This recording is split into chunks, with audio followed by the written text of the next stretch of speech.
नमस्कार विद्यार्थी मित्रांनो, आपल्या एक्झाम गुरु या चॅनलवर तुमचं सर्वांचं स्वागत आहे। पहा, शिक्षक भरती संदर्भात आपल्याला एक अपडेट भेटली, एक न्यूज आहे। म्हटलं की विद्यार्थ्यांना ही गोष्ट सांगावी। तसंही प्रकरण हे सध्या सुप्रीम कोर्टाच्या अधीन आहे आणि जे प्रकरण सुप्रीम कोर्टाच्या किंवा कोर्टाच्या अखत्यारीत असतं, न्यायालयाच्या अखत्यारीत असतं, त्यावर आपण आपलं स्वतःचं ओपिनियन देऊ शकत नाही।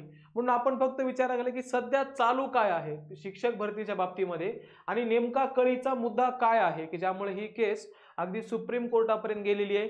10 जानेवारीला याची सुनावणी आहे। आपल्या सगळ्यांना माहिती आहे की तलाठी भरती असेल, वनरक्षक या संदर्भात देखील जो काही पेसा या मुद्द्यावरून आक्षेप घेतलेला आहे, ती सुनावणी 9 जानेवारीला आहे। ती टेंटेटिव्ह तारीख दिलेली आहे। होऊ शकतं 9 जानेवारीच्या अलीकडे होईल, नंतर होईल आणि याची जी तारीख दिलेली आहे ती किती दिली आहे?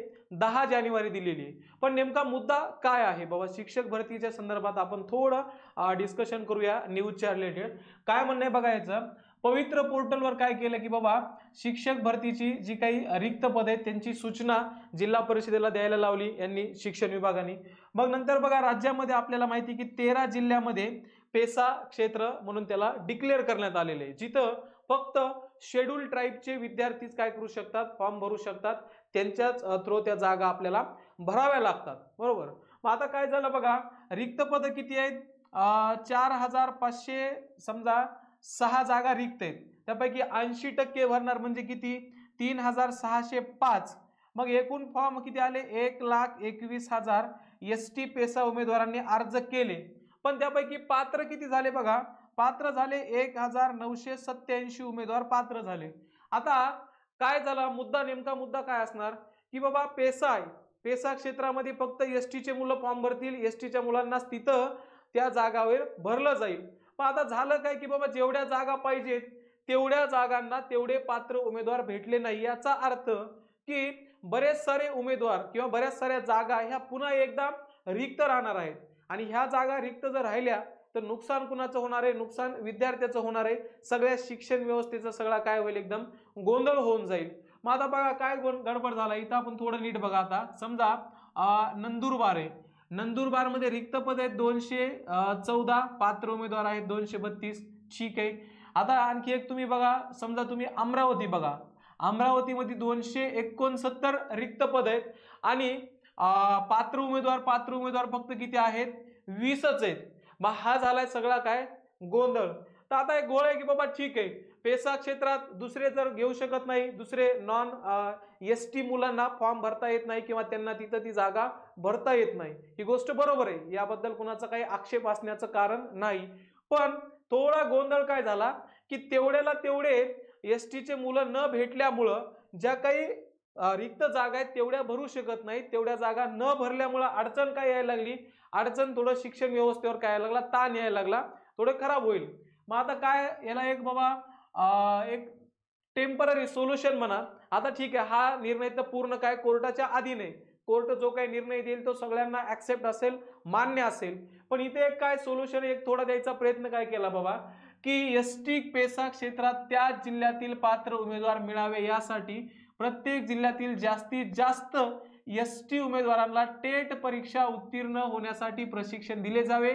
त्यामुळे आगामी टेस्ट परीक्षेत उमेदवारांचे उत्तीर्ण होण्याचे प्रमाण वाढून रिक्त जागा भरण्यास मदत होईल, असे शिक्षण विभागातील एका काय सांगितलं? अधिकाऱ्याने सांगितलं। म्हणजे आता प्रयत्न काय राहणार की ठीक आहे, मुलांनी फॉर्म भरला एसटीच्या, पात्र कमी झाले, जागा जास्त आहेत, यामुळे काय जागा पुन्हा रिक्त राहू लागल्या।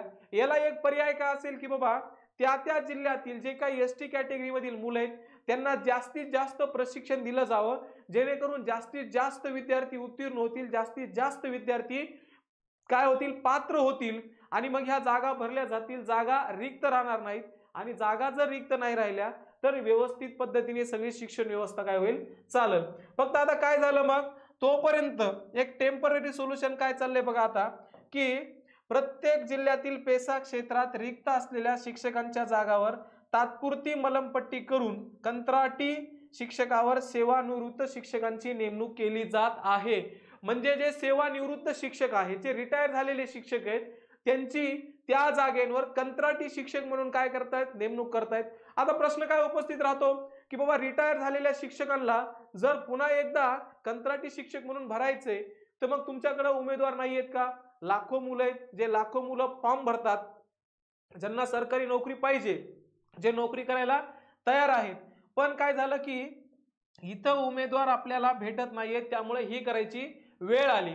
आता कंत्राटी भरती कुणालाही मान्य नाहीये, सगळ्यांना काय पाहिजे, परमनंट जागा पाहिजे. ठीक आहे, जर पोस्ट सरकारी आहे तर उमेदवार देखील कसा असला पाहिजे, परमनंट असला पाहिजे, हे सगळ्यांचं म्हणणं आहे. याच्या मत कुणाचं दुमत असण्याचं कारण नाही. पण कळीचा जो मेन, ज्याला आपण बॉटम लाईन म्हणू, तो मुद्दा काय आहे की जेवढे रिक्त जागा आहेत त्या तुलनेत पात्र उमेदवारांची संख्या अतिशय कमी आहे.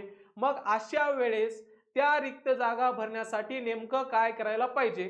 मग याच्या रिलेटेड एक केस पडली बाबा न्यायालयामध्ये की कुणी टाकली केस बघा, पालघर जिल्ह्यातील एका संघटनेने सर्वोच्च न्यायालयात धाव घेतली. कशासाठी धाव घेतली, त्यांचं काय म्हणणं आहे की पेसा क्षेत्रातील आरक्षण जे आहे हे 50% काय व्हायला लागलेले, जास्त व्हायला लागलेले. आपल्या सगळ्यांना माहिती आहे की 1992 ला Indira Sawhney versus Union of India ही जी काही केस झाली होती, त्यानंतर एक असा जजमेंट आला की कुठल्याही राज्यातील जे आरक्षण आहे हे 50%पेक्षा जास्त नको. म्हणजे काय, 49.5. हा, त्यामध्ये आणखी एक गोष्ट आहे की जर एखादी विशेष केस असेल तर त्यामध्ये ही मर्यादा ओलांडली जाऊ शकते. पण सध्या देखील काय की 50%पेक्षा जास्त नाही. मग यांनी जो आक्षेप घेतला, यांचा आक्षेप काय आहे की जर रिझर्वेशन 50%च्या वर देता येत नाही असं सुप्रीम कोर्टाचं म्हणणं आहे, तर मग पेसा क्षेत्रातील जे जिल्हे आहेत त्यांना 100ला 100% तुम्ही कसं काय भरणार. आता ही केस गेले सुप्रीम कोर्टामध्ये. याची सुनावणी कधी असणार आहे, 10 जानेवारीला. याची सुनावणी असणार आहे 10 जानेवारीला. मग आता आपल्याला फक्त वाट काय बघायची की बाबा 10 जानेवारीला सुप्रीम कोर्ट नेमकं यावर निकाल काय देतं.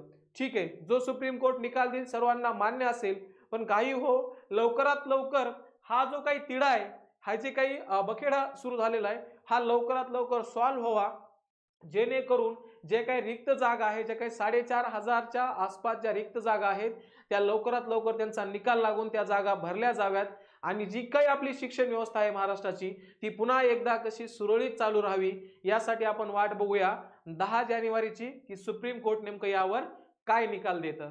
तोपर्यंत आपण असंच कॉन्टॅक्टमध्ये राहू. 10 जानेवारीला पुन्हा एकदा भेटू की या केसच्या संदर्भात सुप्रीम कोर्टाने नेमका काय निकाल दिलेला आहे आणि त्या निकालाचे या भरतीवर काय परिणाम होणार आहेत.